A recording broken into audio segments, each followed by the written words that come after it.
Hello Star Wars fans, and welcome to episode 84 of Journey into Legends. Today we'll be reading Edge of Victory 1, Conquest by Greg Keyes. Conquest was released in 2001, and it is the 7th book in the New Jedi Order series, and the first book in Greg Keyes' Edge of Victory duology. I'm really excited to get into this one. Although the last few books have left a lot to be desired, I've heard some really great things about this duology. So without further ado, let's read and review.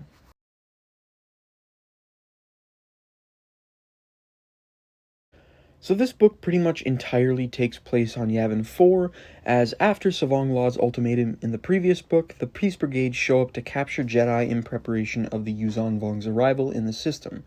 Honestly, I'm just going to get it out of the way right now. My biggest issue with the book was that it kind of glossed over the fall of the Jedi Praxium. For such an iconic location in the books, its destruction was pretty underwhelming. Although Anakin does make a really good point about the Praxium not being a place, it's an idea. I also wish there were more Jedi at the Praxium to come together to protect it, but obviously it makes sense that there were only a handful since the rest are tied up because of the war. I just still can't help thinking that the fall of the Praxium could have been a much more epic and memorable moment.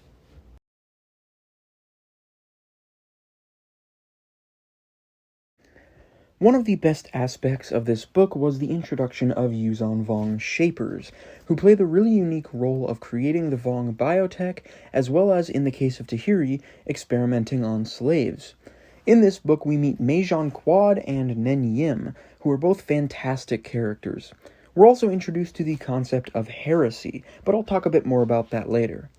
Anyways, the Shapers' torture and remaking of Tahiri was particularly tragic and disturbing, as they not only tortured her to study her nervous system, but they also implanted false memories in her mind and started to convince her that she was once a Yuuzhan Vong.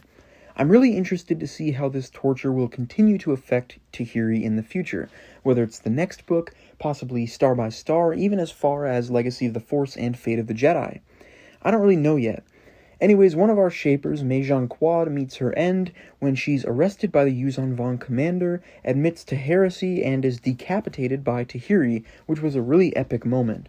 I'm really excited to see more of Quad's assistant Nen Yim. She's a really interesting character who seems also to be embracing heresy to conduct unsanctioned experiments to further her understandings of humans and Jedi.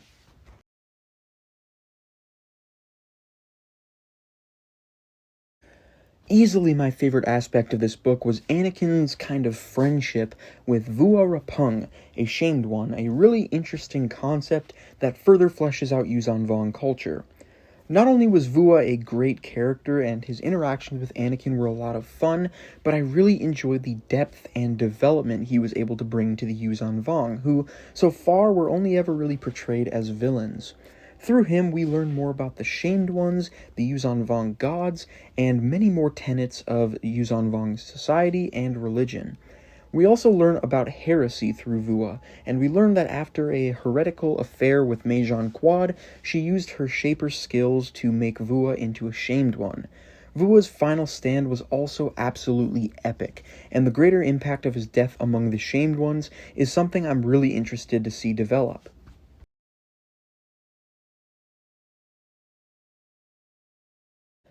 Overall, I absolutely loved this book, and it was probably my favorite of the New Jedi Order series so far. Not only was it extremely entertaining, but it completely fleshed out the Yuuzhan Vong as a species, and it gave us some of the best Yuuzhan Vong characters so far, with Meijan Quad, Nen Yim, and of course Vua Rapung being standouts. And there's so many great things about this book that I didn't even talk about, including the prologue chapter with Dorsk-82, as well as Uller, Master Ikrit's last stand, the inclusion of Quarrel from Young Jedi Knights, and so many other ties to Junior Jedi Knights.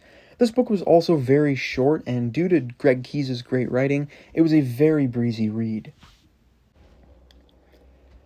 Alright, next we have Star Wars Tales issue number 9, which this time only has 3 stories, starting with Resurrection, in which Darth Vader is lured to the planet Calicar 6 by a group of dark-side acolytes who have resurrected Darth Maul, and seek to gift Palpatine with a superior apprentice. This was a pretty fun story. It was really cool seeing Vader and Maul fight, and the art was really good. I don't know if this was meant to be the real Darth Maul back from the dead, but if so, I'm not a huge fan of that. Anyways, our next story is called Hate Leads to Lollipops, which was a really dumb little cartoony story about Darth Maul. And I don't even know what this one was about, so I'm not even going to try to talk about it. Basically, it sucked. Next, we have The Rebel 4, which is a short little comic about a group of freedom fighters that ambush an Imperial base and are swiftly killed by Darth Vader, who longs for a worthy adversary such as a Jedi. Overall, this story was nothing too special, but I absolutely loved the art and the campiness, very reminiscent of the old Marvel comics.